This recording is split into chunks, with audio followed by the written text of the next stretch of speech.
This morning at 5 a.m., I was just waking up and pulling out my talk notes, and who should send me a little WhatsApp message but Ashley and Cliff to tell me they were thinking about me. And then a little bit later, they sent a picture of the two of them. They are so cute. Two happy faces. They were in Paris. They're on a train to Switzerland.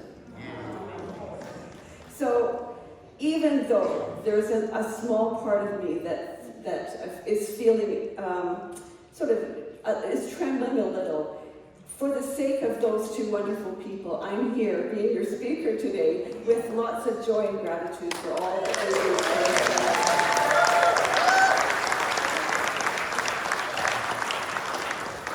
And I think I've probably said this every time I speak here, but when I do know that I'm the speaker, it gives me just such appreciation for someone who is called to speak every single week.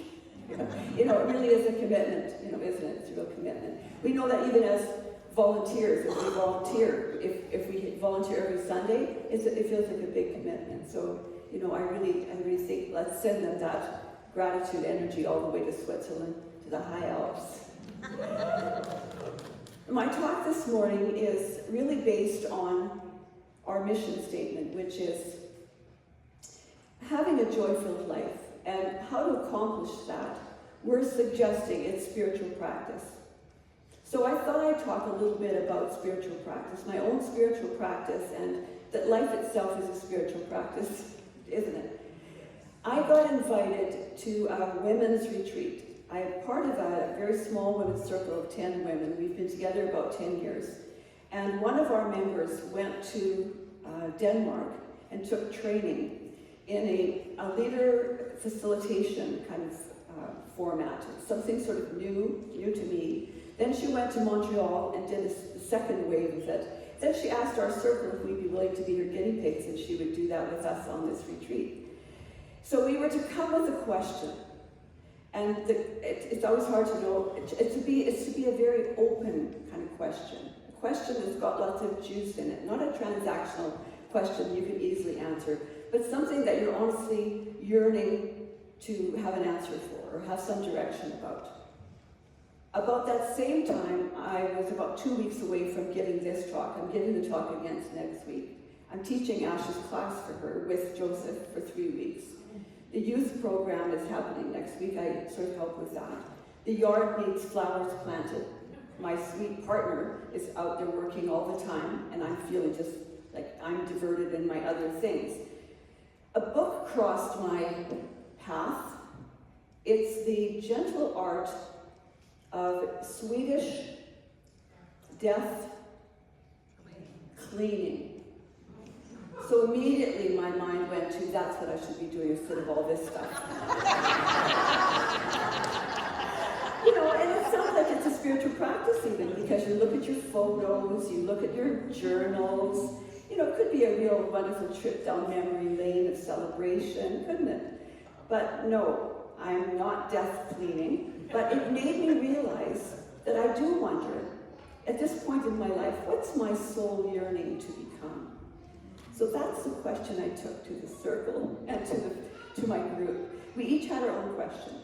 So the first card I drew, so there's based on the 4 directions. I'm not going to go into this, but just to say that my first card was, the turtle doesn't make progress until it sticks its neck out. Where do you stick your neck out? That was my card. I thought, this is it. So that was interesting. So it made me think, well, you know what? I do stick my neck out. I'm not death cleaning yet. I keep my house in order somewhat. Probably more my partner than me. But, I think, yeah, maybe that isn't what I should be at this stage in my life, death cleaning. Maybe I should be sticking my neck out. And, there's something wonderful about giving a talk. You sort of have to know what you're talking about and decide if it's actually authentic. Or, there's so many reels that come across now, right? There's so many good talks. You could take AI, have it create the talk for you based on all these things, and then try to live into it. But I didn't do that. But I thought about it. Yeah. So the thing I ran into too, I'm always doing spiritual practice, honestly. Like I journal. I've got a good friend that I've journaled with. I've talked to you about my journal partner, the death of our leader in it, and we're still continuing to journal. So that's a spiritual practice for me. And you know, I do lots of prayer treatments for people and for myself, and on behalf of my kids sometimes when I need to stay out of the business. But anyway, you know, I do a lot of spiritual practice, and so I was zooming along a couple of days ago, and I came across a guy. I dropped into his, it's not really a service, his group. He's a Jewish rabbi called Brian. You may have heard of him. He's actually got a huge following, and he's a very humble guy. He was a Jewish rabbi. He left the synagogue to teach high school math to an inner city. So this is his side gig, but he's very popular. And his topic is vulnerability. I think spiritual practice, vulnerability is spiritual practice. That's not something I'm good at necessarily. My women friends have given me tons of support around that because they provide a safe place to be vulnerable. But I wouldn't say it's my gift at all, and I'd like it to be. I'd like to put my neck out and bring that in. But anyway, one of the fellows on the screen, it's all digital, it's an online Zoom thing, one of the fellows, when they were talking about vulnerability, he said, Rabbi Brian said, who has a little short story about vulnerability? Nobody. Finally, this guy puts his hand up. Yeah, he's got a little story. Here's his little story. When he was in grade 9, I've got a grandson in grade 9, so it related to me. I have only boys, by the way, and my grandson's 5 grandsons and 1 girl. So here is this man, older man, probably late 60s, saying, when he was in grade 9, he was in shop, which is industrial arts. He had to walk out the door from the school, just very short distance to the building where the industrial arts are. And the bullies the big bully boys were right there, and they were always wanting to fight because whoever walked through that little opening. So he said he was in a lot of fights, and he said he lost most, but he won a few. But he said it was really getting rough, and he didn't like it. And he said he told his mother finally, because he didn't want to go to school. So his mom went and talked to the principal. Principal called them all in, him included, but he said it was mostly like a laugh in. It just was they sort of laughed. It was back in the day, you know, we weren't very bright around bullying. So the principal didn't actually provide much leadership, and he said it actually got worse. So he said he really was at the point where he was ready to quit school, but his family had a man over for dinner one night, and as it turns out, he was a Quaker. And this topic came up, and this kid talked about the fact that he was being bullied and he was fighting. And the man said to him, have you ever just thought of just choosing not to fight? And he said, well, they would just punch me. They'd be hitting me. He said, well, aren't they hitting you now? Yeah. So he said, you know, you could try it. You could just say, I don't want to fight anymore, and not fight back. Just look the guy in the eye, stand your ground, and just say, I'm not fighting anymore, but you have to mean it. So he said within a day or so, he went back to school. Bully came up, the designated bully of the day, he said, came up to have a fight with him, and he said to him, I don't want to fight anymore. I'm not going to fight with you. He said the guy hit him. And he just said, he just stood there, and he looked him in the face. He did a lot of practice of being hit, that probably helps. And looked him in the face, and he said, I don't want to fight anymore. I'm sick of this. I'm not going to hit you back. I'm not fighting. And he said, the guy just sort of looked at him and said, yeah, I'm sick of this too. I'm not fighting anymore either. Yeah. And he said that ended it. That just ended it. Yeah. So Rabbi Brian goes on to, like, who else wants to talk? But it's kind of quiet. Nobody says anything. And Rabbi turns back to him and says, I can't remember the guy's name, but let's just say it's Brian. Brian, what do you do for your work? What do you do for your work? So you knew he kind of knew something. He said, well, for his whole career, he was a violence de-escalator. That's what he did for his work. So it makes me really think that sometimes the things that we think are, you know, we ask, why is this happening to me? And this doesn't feel right. But there is something quite magical about this world that we live in, that sometimes those things become actually our gift in disguise. So he said he went around to the schools talked to principals and kids, talked to the police, did a lot of police training, did a lot of training with health, did a lot of training with parents. Violence de-escalation training. I actually had never heard of that, so I looked it up. And it says that it teaches the group taking it to have emotional control and empathy for the other. And that research has shown that when people use this technique, it protects the citizen, in that when the police use it, that there's less violence, and it actually protects the citizens, and it protects the police and it protects the citizen as well. The reason I'm telling you that is this man, as a kid in grade 9, it took some vulnerability on his part to stand there and try this new technique out. It took some vulnerability to even tell us, tell the group, lots of guys on the site too. But it also was a wonderful example to me when our kids who are in their late 40s and early 50s, come to us so many times with things that are going on in their life. Sometimes it's the women in their life, their partners that come and talk to us about something that they're facing, whether it's aging parent and they're all working, whether it's a job, should I apply for this job because I'll be homeless, it's money, but is it growing and learning the most important thing? It's these dilemmas that we face always. There was a time where I felt I couldn't be that vulnerable with my parents. I felt like my own parents would kind of have a stiff upper lip, and they just didn't want to feel the pain of it, and I didn't want to give them the pain of it. So one of the things I think we are all learning together is when someone tells us and shares their pain with us, that we've got to practice where we can hold space for them without drowning with them, without shutting them down because our own pain is so bad just listening to them, we can't take it. Our kids can do that, If it's our own child, that's way harder to actually be open-hearted, holding the space, allowing the message to come in, seeing. You still hear music in the background. Sort of seeing that there could be something at the other end like this guy experienced. There could be a gift in this somewhere. And can we just encourage them to lean in to whatever it is that they're facing? There definitely is music around here. Okay.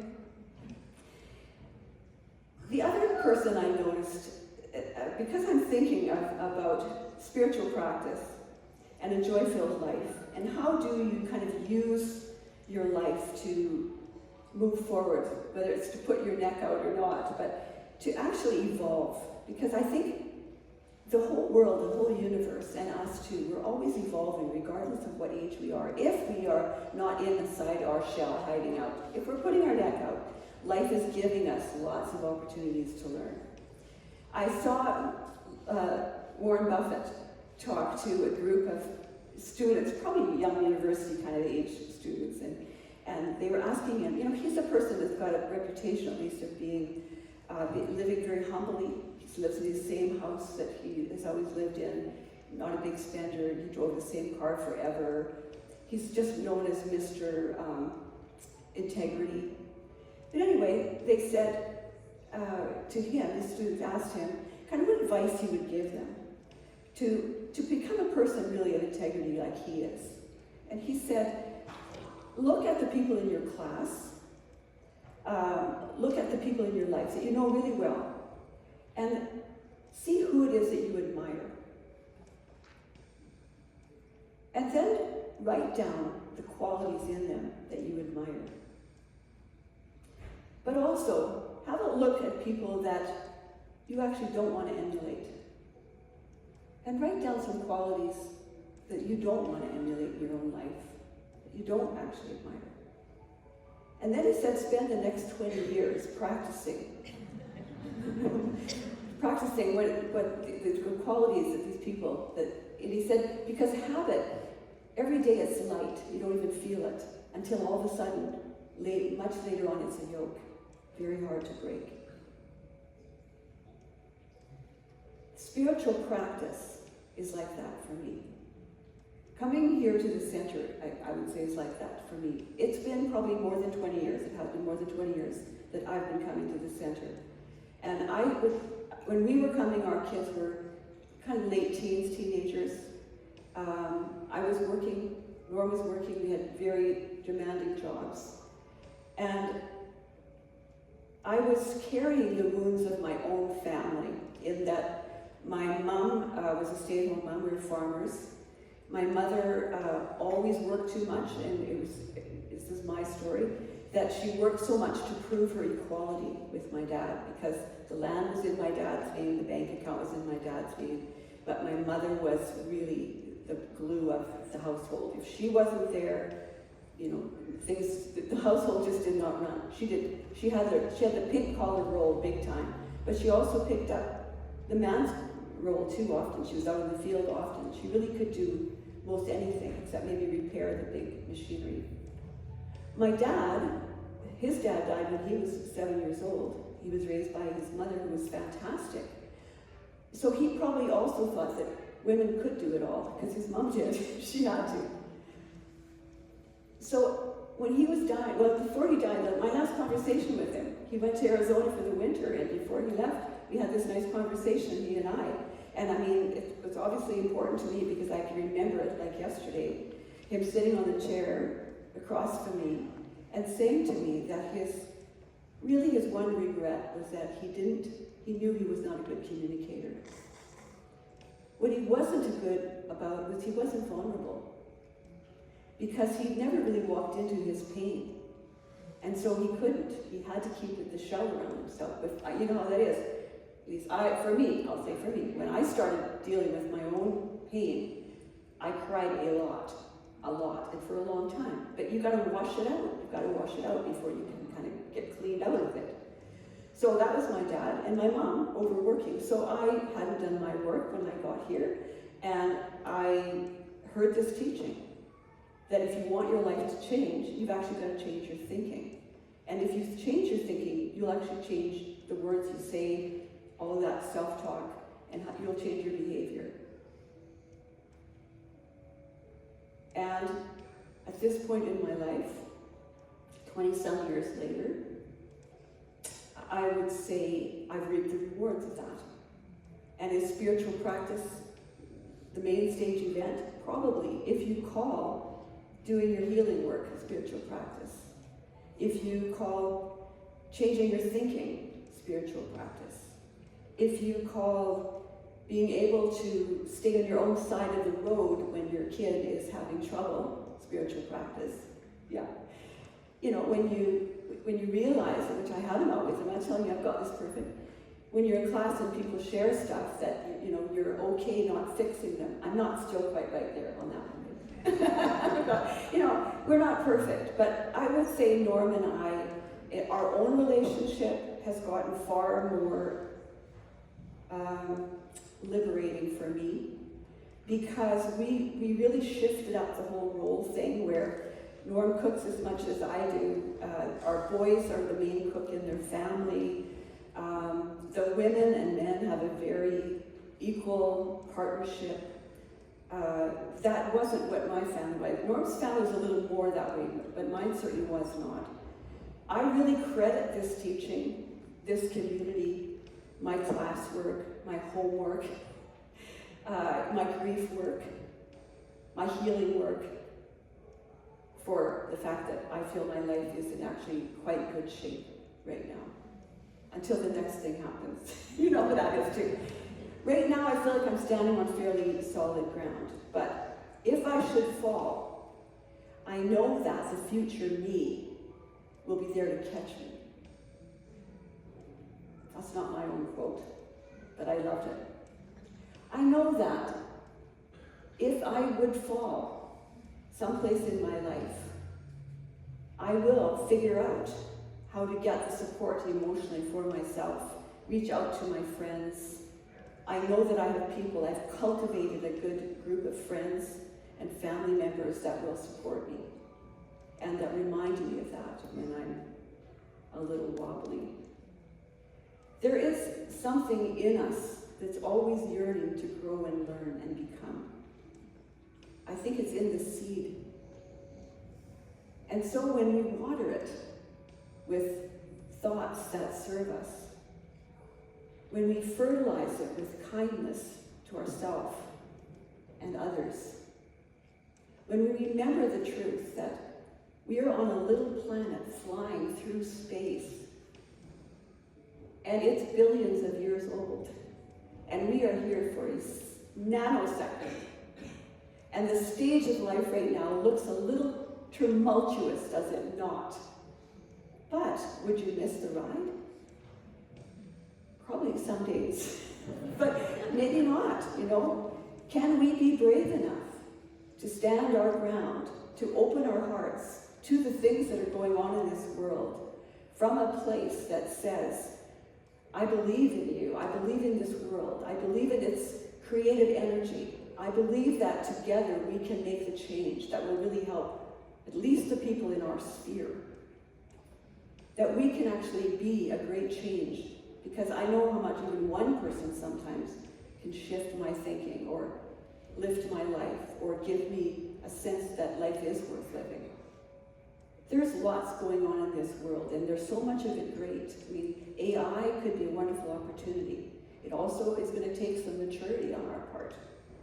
It's very hard to listen to our friends and family who have a different opinion than we do about some things, and to be able to be open-hearted, being listened to understand, let them feel heard and seen and cared about, even if we think differently than they do. I don't know if you know Mel Robbins, but she's the one who says, "Let them."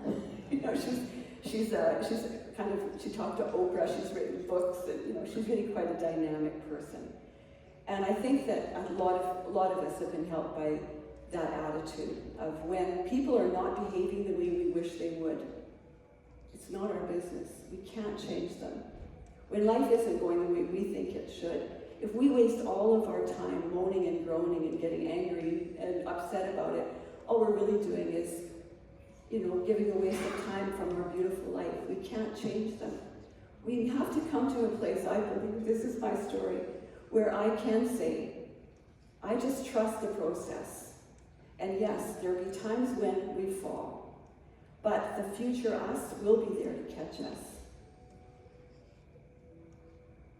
In my journal this week, my friend sent me this journal, this book, and every day we journal. It's 100 days of journaling, and it's about something different every time. And yesterday, it was choose a word, and then from it do a word map of all the things that fit it. And my middle word was joy.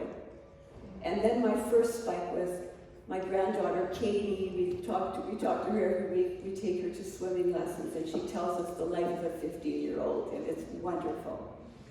My wonderful family that we have Sunday dinner every Sunday, and my partner and I cook. And today I don't know what we're making for sure. But it brings all these kids together, the 12 of us. And some days, some people are in a rocky place. Some days they're flying high. But it's a real blessing and a joy, even though sometimes it's a lot of work. If you take your page out and put your joy in the circle and make little spikes and fill in little bubbles of what brings you joy and water that, keep those practices in your life. Keep them for years in your life. Maybe like me, you'll really feel that you have got so much gratitude, that your spiritual practice of just saying, I am so grateful. When I recognize those little droplets of joy that just pop in the present moment, you don't know, you didn't earn them, to just savor them and let them ripple through your body and heal everything. That's spiritual practice. Life is a gift, and so are each one of us. Let's give our gifts every day to the people we love, to the activities that we love, and let's nurture ourselves so that we really can be the force for good in the world. Know that with me. Together we say, and so it is.